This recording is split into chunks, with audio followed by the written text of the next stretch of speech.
ನಮಸ್ತೆ. ಇವತ್ತು ಗರಿಗರಿಯಾದ ನಿಪ್ಪಟ್ಟು ಹೇಗೆ ಮಾಡೋದು ಅಂತ ನೋಡೋಣ. ಇದಕ್ಕೆ 2 ಕಪ್ ಆಗೋಷ್ಟು ಅಕ್ಕಿ ಹಿಟ್ಟು ತಗೊಂಡಿದ್ದೇನೆ. 1 ಕಪ್ ಆಗೋಷ್ಟು ಹುರಿಗಡಲೆ ಅಥವಾ ಪುಟಾಣಿ, ಅರ್ಧ ಕಪ್ಪು ಇದು ಹುರಿದು ಸಿಪ್ಪೆ ತೆಗೆದಿಟ್ಟಿರೋ ನೆಲಗಡಲೆ ತಗೊಂಡಿದ್ದೇನೆ. ಇದು ಕರಿಲಿಕ್ಕೆ ಎಣ್ಣೆ, 2 ಸ್ಪೂನ್ ಆಗೋಷ್ಟು ಎಳ್ಳು, ಬೆಣ್ಣೆ, ರುಚಿಗೆ ತಕ್ಕಷ್ಟು ಉಪ್ಪು ಮತ್ತು ಅಚ್ಕಾರದ ಪುಡಿ. ಮೊದಲಿಗೆ ಈ ಹುರಿಗಡಲೆನ ಮಿಕ್ಸಿಗೆ ಹಾಕಿ ಫೈನ್ ಪೌಡರ್ ಮಾಡ್ಕೋಬೇಕು. ಅದಾದಮೇಲೆ ನೆಲಗಡಲೆನ ತರಿಯಾಗಿ ರುಬ್ಕೋಬೇಕು. ಹುರಿಗಡಲೆನ ಈ ಥರ ಫೈನ್ ಪೌಡರ್ ಆಗಿ ಮಾಡಿದ್ದೇನೆ. ನೆಲಗಡಲೆನ ಸ್ವಲ್ಪ ತರಿಯಾಗಿ ಪೌಡರ್ ಮಾಡ್ಕೊಂಡಿಟ್ಟಿದ್ದೇನೆ. ಈಗ ಒಂದು ಅಗಲವಾದ ಪಾತ್ರೆಗೆ ಅಕ್ಕಿ ಹಿಟ್ಟನ್ನು ಹಾಕ್ತಾ ಇದ್ದೇನೆ.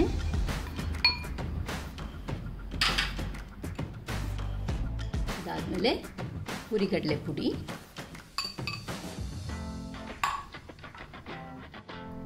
ನೆಲಗಡಲೆ ಪುಡಿ.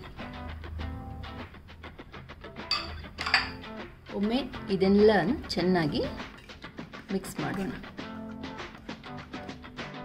ಇದಾದಮೇಲೆ ಎಳ್ಳು ಸೇರಿಸ್ಕೊತಾ ಇದ್ದೇನೆ.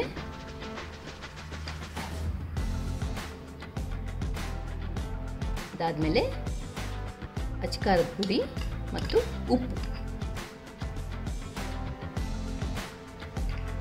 ಮತ್ತೊಮ್ಮೆ ಮಿಕ್ಸ್ ಮಾಡ್ಕೊಳ್ಳೋಣ. ಕೊನೆಯದಾಗಿ ಬೆಣ್ಣೆ ಸೇರಿಸ್ಕೊತಾ ಇದ್ದೇನೆ.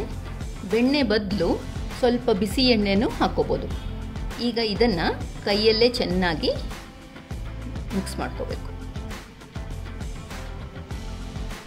ಕೊನೆಯದಾಗಿ ಸ್ವಲ್ಪನೇ ನೀರು ಸೇರಿಸ್ಕೊಂಡು ಇದನ್ನು ಚಪಾತಿ ಹಿಟ್ಟಿನ ಹದಕ್ಕೆ ಕಲಿಸ್ಕೋಬೇಕು.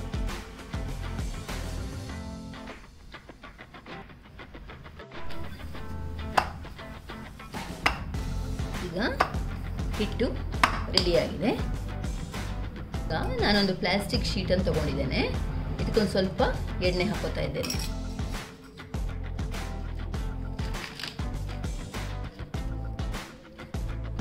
ಒಂದು ನೆಲ್ಲಿಕಾಯಿ ಗಾತ್ರದಷ್ಟು ಹಿಟ್ಟನ್ನು ತಗೊಂಡು ಹೀಗೆ ಎಣ್ಣೆ ಹಚ್ಚಿದ ಶೀಟಿಗೆ ನಿಧಾನಕ್ಕೆ ತಟ್ತಾ ಇದ್ದೇನೆ.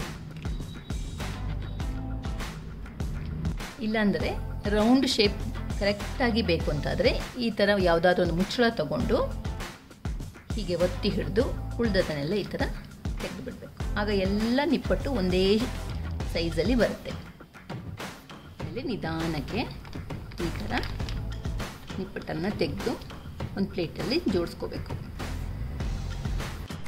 ನಾನು ಒಂದು ಬಾಣಲಿಯಲ್ಲಿ ಎಣ್ಣೆ ಬಿಸಿಯಾಗಲಿಕ್ಕೆ ಇಟ್ಟಿದ್ದೇನೆ. ಎಣ್ಣೆ ಚೆನ್ನಾಗಿ ಬಿಸಿಯಾಗಿದೆ. ಈಗ ಮಾಡಿಟ್ಕೊಂಡಿರೋ ನಿಪ್ಪಟ್ಟನ್ನು ಒಂದೊಂದನ್ನೇ ಕರಿಲಿಕ್ಕೆ ಹಾಕ್ತಾ ಇದ್ದೇನೆ. ಫ್ಲೇಮು ಲೋ ಟು ಮೀಡಿಯಮ್ ಇರಬೇಕು.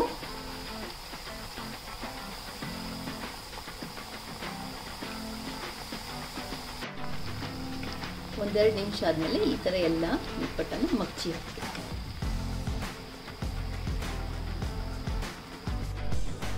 ನೊರೆ ನಿಂತು ಕಲರ್ ಚೇಂಜ್ ಆಗಿದೆ. ಇಷ್ಟಾದರೆ ಸರಿ, ತೆಗಿಬೋದು.